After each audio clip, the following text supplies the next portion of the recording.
When you watch this video back, I don't need to answer the question of why did you buy the 911. Just play this bit. Just look.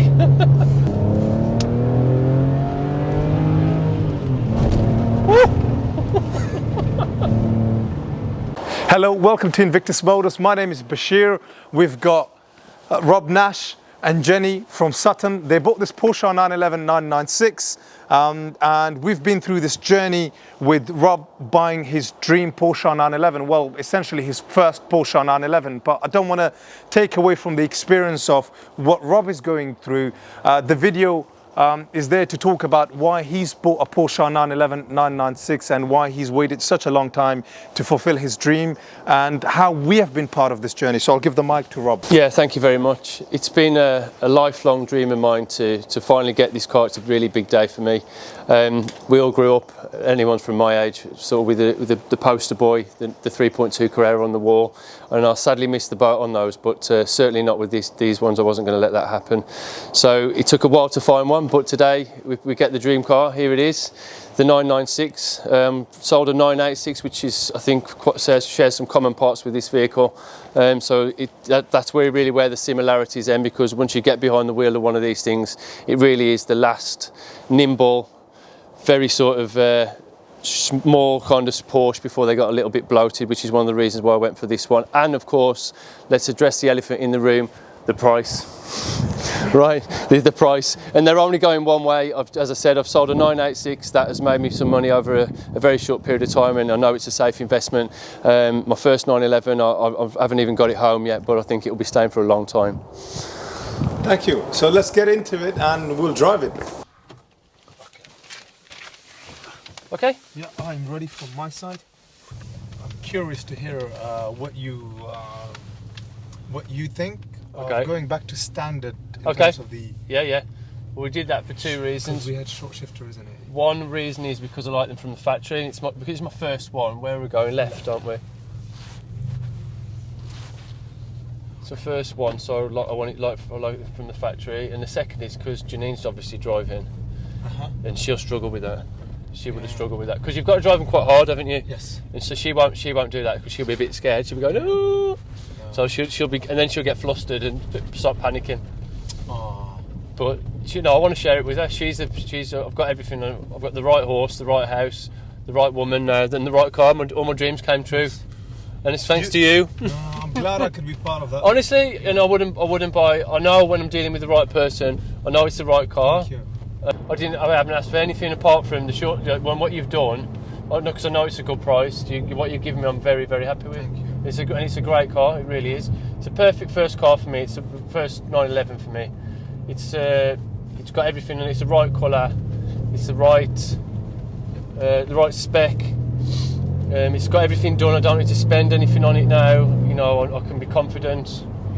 And it's the last thing you want to do when you get the car is start spending on it or start worrying.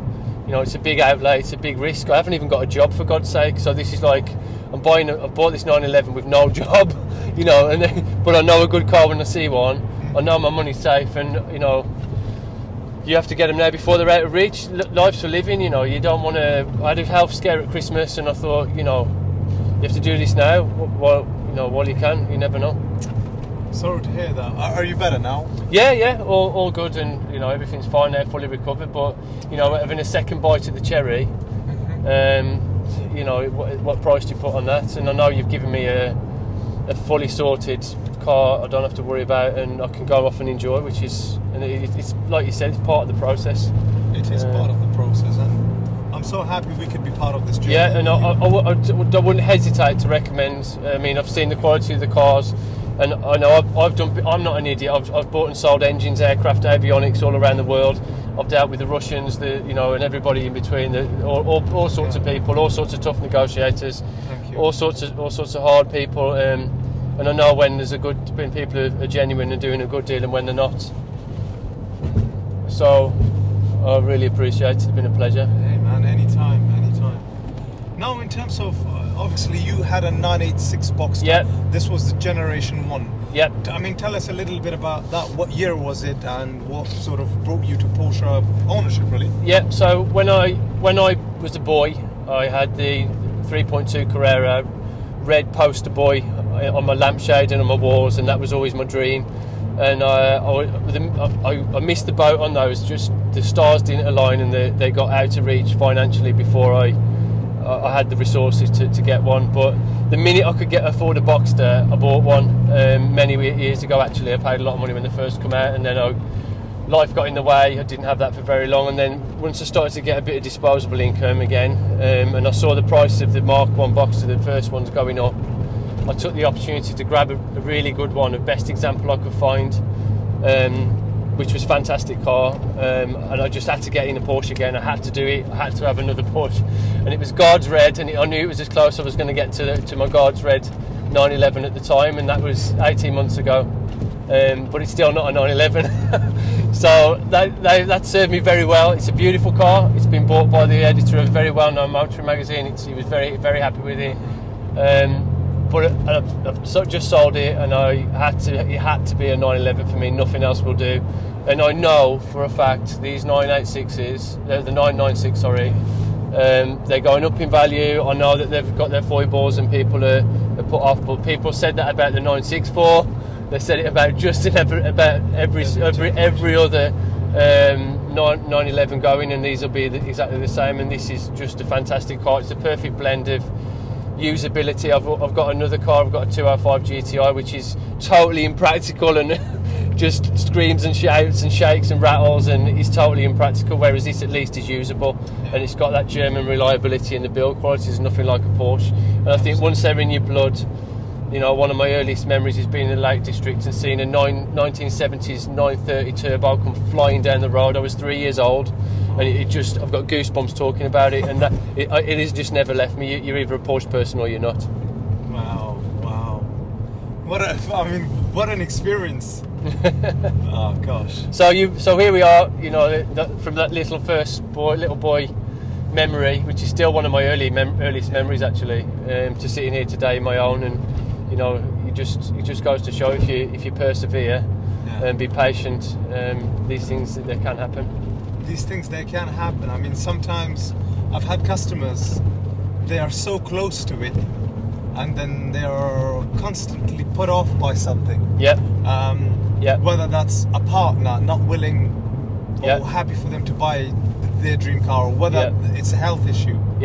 And I've seen it, you know, way too often where you know, people don't get what they want to get. And I've begun to learn one really basic lesson: is if it's meant for you, and when the time is right, it will come to you. Yeah, exactly. And you're right. You know, I firmly believe in that. We can all procrastinate and think of reasons why not to do it. I mean, let's be honest. This is a 22-year-old car. You know, it's done a few miles. I've got no job. You know, there's many reasons why I could sit and say this is a terrible idea. But you know, you've got to take a leap of faith. We'll do the next right. Okay. And that just literally just brings us all back around in a nice loop. Just this right. This one here. Okay. This is where I do a lot of my filming. Right. On this farm. It's a lovely road. Yeah, thanks to the farmer, Mr. Osborne, for allowing me to film. Oh, really? On his land as well? Yes, yeah. He's a very good man, and you know, a very charitable man as well. Is he? Yeah. Well, thank you very much. This is a lovely part of the world, isn't it? He's a beautiful part of the world. It's all you basically do is literally just walk around, just go around, drive around, and it takes you back onto the road. Yeah. This is where I do a lot of my filming here. Okay, we recognise it. Yeah. Very nice. If you find the right one, they're out there from you guys. Oh, we get to hear it now as well. Oh, enjoy it now. And that's why.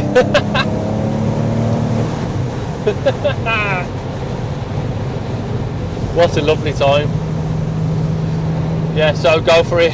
Go for it. That's honestly what I would say. Now the tyres are warm, and I bet the brakes are really good. Yeah, it's a very well sorted car. It's just beautifully balanced, loads of grip, loads of power, and it's just a lovely thing. Let's make it sing. Plus, we get to see if you can drive. Let's get four. So that's fourth, isn't it? Yeah. Oh.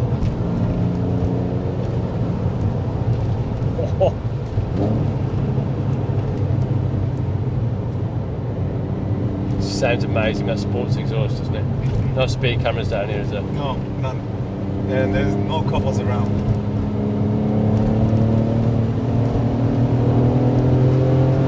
Oh, it's awesome, isn't it? Oh, it really is. God, it is awesome. Loads of grip and loads of power, isn't it? Nowhere near the edge of it. It's unbelievable, it really is. And the gearbox is better, even this one, to that.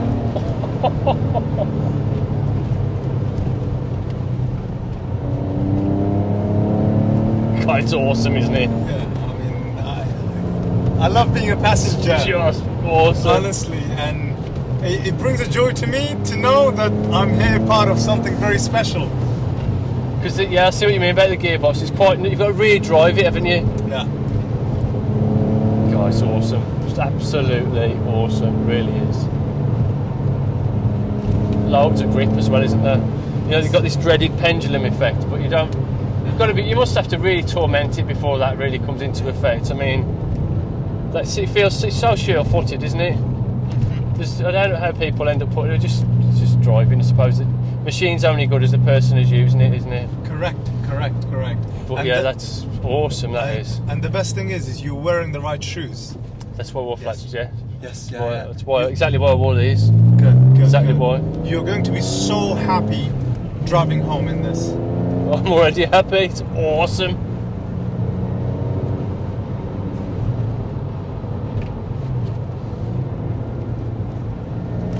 So just awesome, isn't it? It really is. Beautifully balanced. You know, you really are my dream customer. Oh, thank you. And I just love this. It's so good, isn't it? Of the road.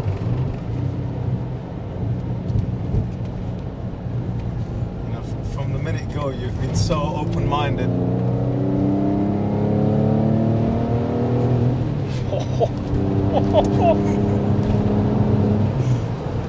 What a brilliant stretch of road to be able to drive it on as well.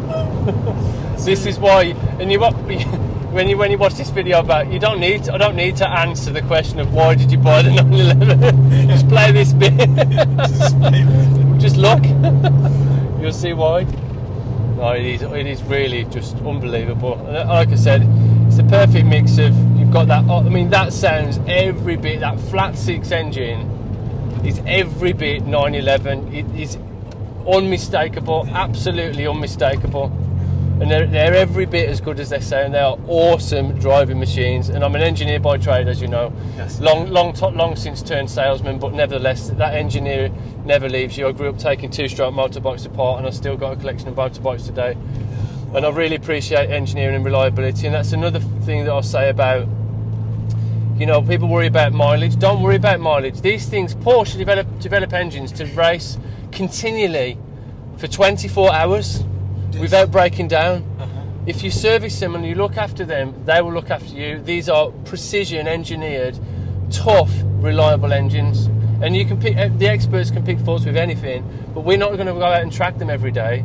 You know, these are weekend cars now. You know, these are made to enjoy, and I definitely would not shy away from it. You get more problems with a car that isn't used than a car that is used. These things are made to be driven. Yeah, well, I mean, it's so well said. No, let's just carry on. Okay. This stretch of road gets better. Okay. Yeah, come on. We're not going to be doing a short little. I mean, it's not even been 10 minutes. So. Okay. I love this stretch of road. Yeah. Okay. Well, and the good thing about it is every bit of road we've done it twice. Okay. There's a reason for why I am based where I'm based as a business. And one reason is you can offer this experience to people. Yeah, it's amazing. Yeah. You know, for some people, where we're based near Stansted Airport might be a bit out of their way. But the one thing I tell them is, like, you can have an amazing lunch and you will have an amazing breakfast depending on what time you come in. And it really was. I can vouch for that as well. That's for certain. That's thanks to Melissa and David from Tea on the Heath. I mean, they're an absolute asset to the local community. Plus, they help me a lot. Yeah, they were very welcoming. And if you're coming in a bit late in the evening to come and see us, some of the best restaurants are in Bishop Stortford. I mean, that I've ever been to. An absolutely, superb dining experience.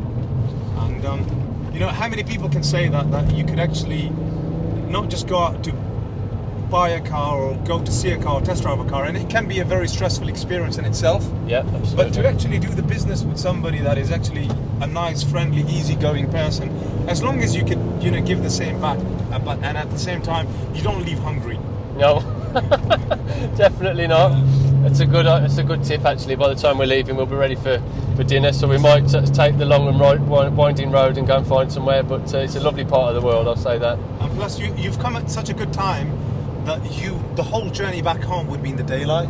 Exactly. So that's the idea. But the last thing we want to do is, you know, we're heading north. I used to work in Cambridge, so I know we've got the dreaded A14, and if you get the traffic on there, you know, that's not where we want to be. So as long as we hit the road fairly soon, we'll miss the traffic. You will. And be home and get to. Of course, we don't want to be sat in traffic. Why would you want to be sat in traffic when you've got this? Just now you know the road. Hopefully you know a bit of the road layout. This is all about you now. Show us what you're made of.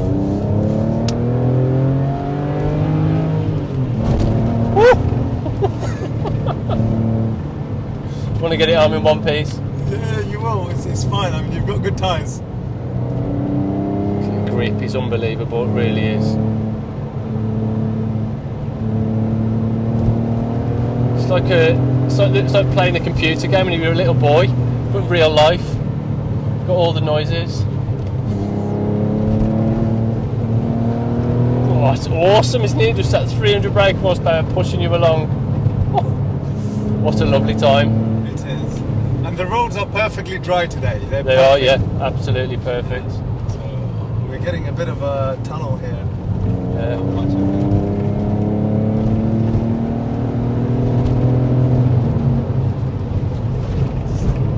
Stops as well though. Yeah, it's just, you can't get anywhere near the limit of it, can you? I'm just getting used to the car, but you know, it's so much more powerful than the Boxster. I mean, the Boxster's a beautifully balanced, lovely handling car, but this is just a weapon, isn't it? Yes, it really is. When you compare it, yes, 1,000,000%. Oh, it's got, and the throttle response on it is just incredible, isn't it? It is, absolutely, without a doubt. And plus, they're so much more torquey. Yeah, they are. And this is what I mean about it's the last of the raw. It's quite raw, this car. Yeah. You have to drive it, it wants to be driven. It's a little bit aggressive and a little bit, you know, a little bit frantic, and it's got that thrill and that power sitting behind you that's saying drive me. And it's quite, I like that very intimate cabin space. It hasn't got big thick doors full of electronics. It's just a Porsche how the last 911 should be. I'm with you, and it's very beautifully sculpted. Oh yeah, the interior. It's beautiful. Like, don't get me wrong, but I mean, I've had my hands here in this. You're holding on. Yeah. No, it's not that bad. We've got left here. It's got white knuckles. I mean, at some point you were going quite fast. Like, you know, I better hold. You told me to. But you know, it's just that attention to detail. You yeah, know, it is. Well, it's beautifully made, isn't it? All of it is. And then we do it right there. I mean, the leather on the blue leather on this car, silver over that Metropole blue, Arctic silver over Metropole blues. Yeah. Just a classic 911 colour, classic Porsche colour, and it's got the tombstone seats in it, which are again, it's a classic Porsche that goes right back to the early models. You'll see early 924s and 944s with those in as well. It's just an old Porsche, and I love old Porsches. Yeah. I love them. And the other really brilliant thing about it is the fact that for a car that is now 22 or 23 years old, yeah, unbelievable condition, isn't it? Fantastic. I mean, fantastic. Everything works. You know, been loved all its life, and it's just again a testament to the build quality, and just goes to show if you look after them. And these are now classic cars. If you can write to Porsche, and Porsche will give you a letter saying, you know, give us your VIN number, and they'll give you classic car status, classic Porsche status. They're classic cars now. So finding a good one like this, they're not that easy to find now. It's Carrera 2 manuals with a good spec, good history, and a good colour combination. Very, very difficult to find good ones now, which is another reason why I snapped this one up. You know, it's just in beautiful condition. Better now than later, isn't it? Yeah, I don't want to miss that boat.